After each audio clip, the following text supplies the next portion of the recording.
Assalamualaikum warahmatullahi wabarakatuh. Selamat bertemu kembali di kelas seminar. Baik teman-teman, pada pertemuan kali ini agenda kita adalah review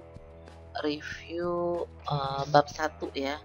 Jadi ada penulisan dari teman kita alumni yang sudah selesai. Nah ini template-nya udah saya share ya. Contoh ini udah saya share di grup. Baik, kita mulai ya teman-teman. Ini kita mulai dari judul dulu. Judulnya adalah perancangan buku ilustrasi hewan dengan migrasi terjauh berjudul Penjelajah Tangguh. Ini judulnya bagus nih ya, cakep. Karena dia ada rimanya. Migrasi terjauh, penjelajah tangguh gitu. Jadi kalau dibaca tuh ada rimanya begitu enak kedengarannya. Kalau dilihat dari struktur judulnya juga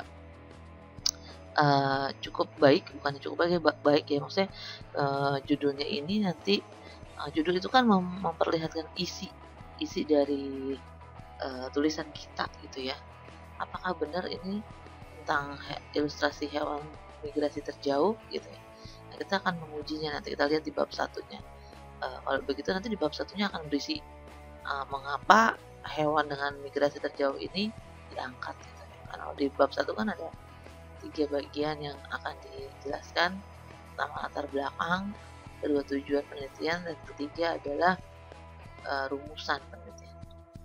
Oke ya, kita lanjut. Ini saya nggak bahas lembar persetujuan segala macam, saya nggak bahas, skip aja ya, nanti pembahasan selanjutnya. Kita lanjut kepada bab 1. Nah ini dia nih, bab 1. Bab 1 seperti yang tadi saya udah jelaskan ada latar belakang. Oke, teman-teman, dalam membuat tulisan satu paragraf itu idealnya adalah satu pokok pikiran. Jadi biasanya kalau nulis paragraf begini ya, paragraf panjang, itu tulis dulu pokok pikirannya, baru nanti kita kembangin. Nah, kita lihat ya di latar belakang ini. Teman-teman bisa baca, habitat atau tempat tinggal makhluk hidup merupakan tempat berlangsungnya hidup atau spesies atau individu dari suatu spesies. Nah, artinya apa? Dia mau membahas tentang apa sih definisi habitat gitu ya. Terus apa sih definisi habitat? Terus ada populasi gitu. Secara morfologi dan fisiologi untuk tetap tinggal dan beradaptasi, ya betul. Jadi ini pokok pikirannya adalah definisi habitat. Oke, kita masuk ke paragraf 2. Oh iya, satu paragraf setidaknya itu terdiri dari 3 sampai 6 kalimat. Idealnya 7 masih oke ya kalau kalimatnya pendek-pendek. Tapi 3 sampai 6 kalimat. 3 sampai 7 ya, yang kalimat pendek. Tapi kan ini bukan kalimat pendek nih. Ini kalimat panjang. Kita lihat ya, ada berapa kalimat dalam satu paragraf. Tandanya ada titik 1, 2,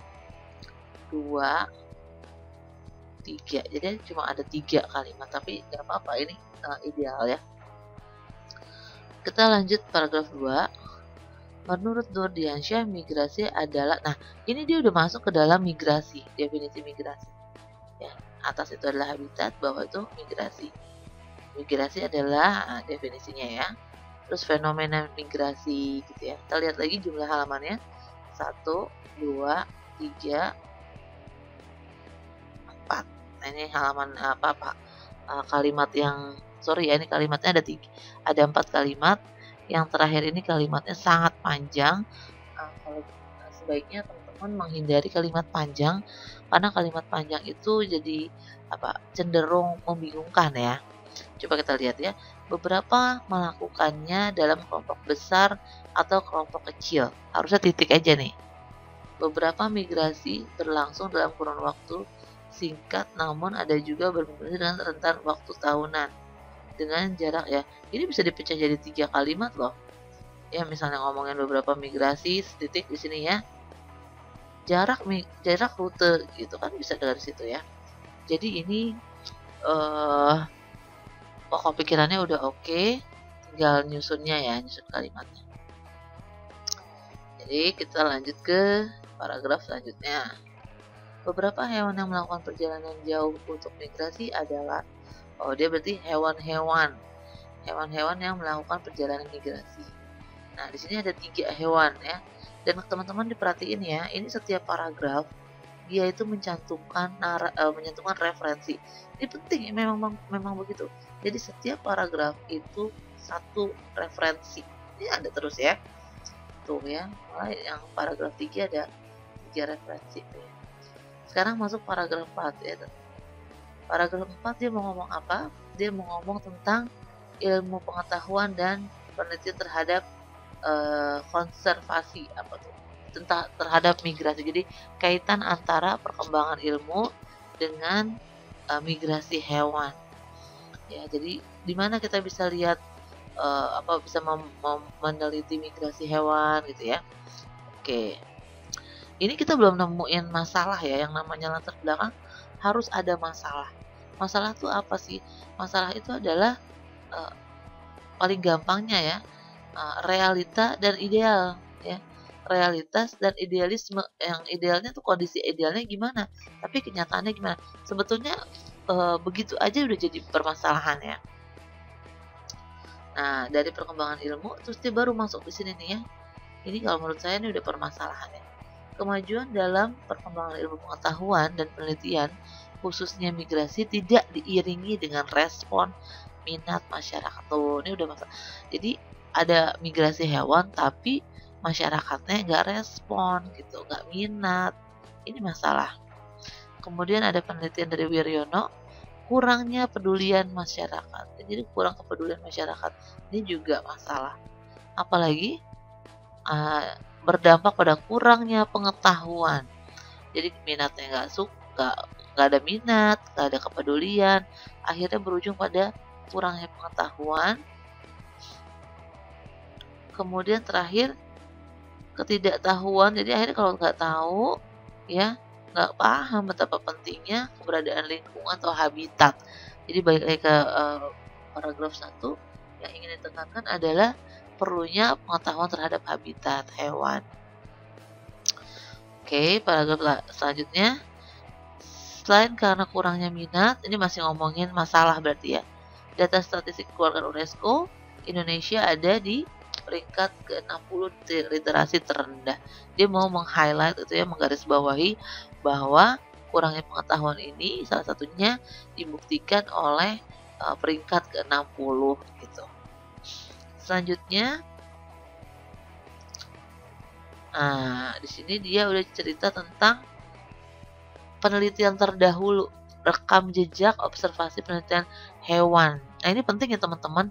Jadi memang begitu strukturnya, teman-teman setidaknya harus cari penelitian seperti ini udah ada apa belum gitu. Objek yang ini udah pernah diangkat atau belum. Nah, ini boleh nih masuk ya.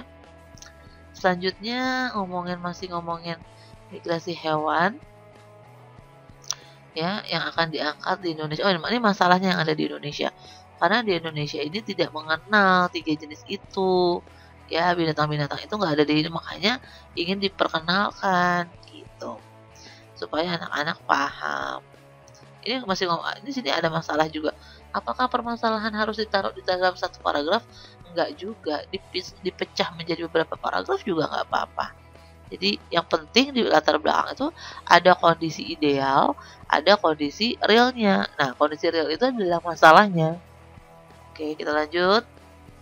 Banyak orang yang belum mengetahui keberadaan karibu paus.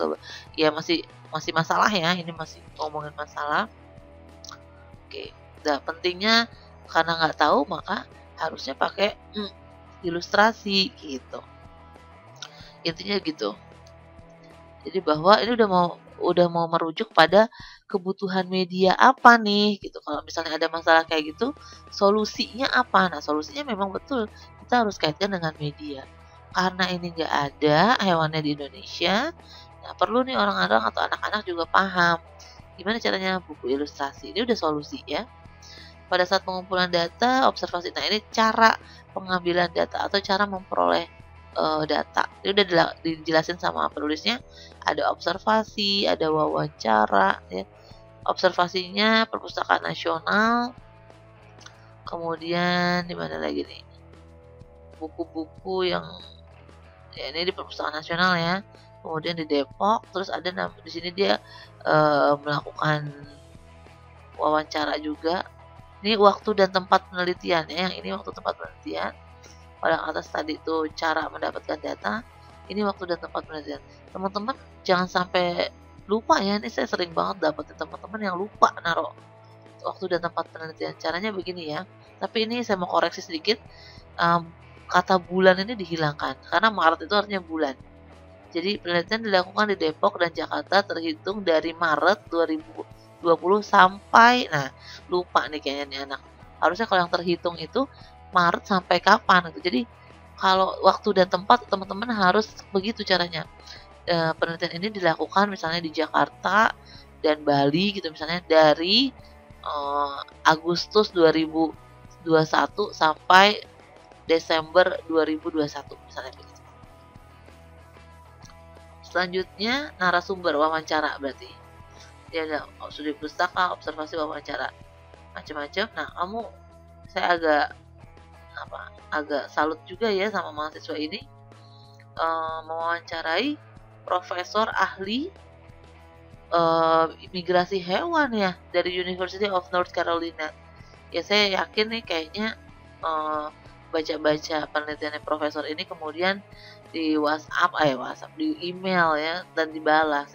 Biasanya enaknya begitu ya kalau sama orang luar negeri, mereka tuh malah tertarik kalau ada yang punya minat dan dibales gitu. Dulu saya juga punya pengalaman kayak gitu. Saya tanya sama orang komisi penyiaran di Amerika, dibales cuma seminggu lagi langsung dibales. Ya sangat ini dia ya, menghargai orang luar yang mahasiswa dari negara lain malah ya. Oke, ini wawancaranya sama siapa, tempatnya di mana ya, waktu dan tempat wawancara. Udah selesai. Paragraf berikutnya, solusinya kalau begitu ya adalah buku ilustrasi berjudul bla bla bla ini ya, penjelajah tangguh yang akan memaparkan 3 jenis hewan yang melakukan emigrasi. Begitu. Nah, terakhir adalah alasan medianya. Kenapa buku ilustrasi yang digunakan? Teman-teman juga gitu nanti dikemukakan alasannya. Jangan lupa harus ada referensinya. Oke, setelah latar belakang selesai, masuklah pada rumusan masalah. Rumusan masalah gampang aja teman-teman, begini. Bagaimana merancang buku. Jadi judul itu depannya dikasih bagaimana. Gitu. Bagaimana merancang buku ilustrasi hewan dengan migrasi terjauh berjudul penjelajah tangguh. Jadi depannya itu tinggal tambahin kata bagaimana. Selesai ya. C. Tujuan penelitian. Nah, tujuannya untuk merancang. Begitu doang, gampang kan? Judul penelitian cukup dengan penelitian ini bertujuan untuk merancang buku ilustrasi berjudul penjelajah tangguh. Itu juga sudah selesai. Cukup. Oke, bab 1-nya selesai. Begitu teman-teman, nanti kita diskusi ya. Mudah-mudahan mencerahkan. Terima kasih. Assalamualaikum warahmatullahi wabarakatuh.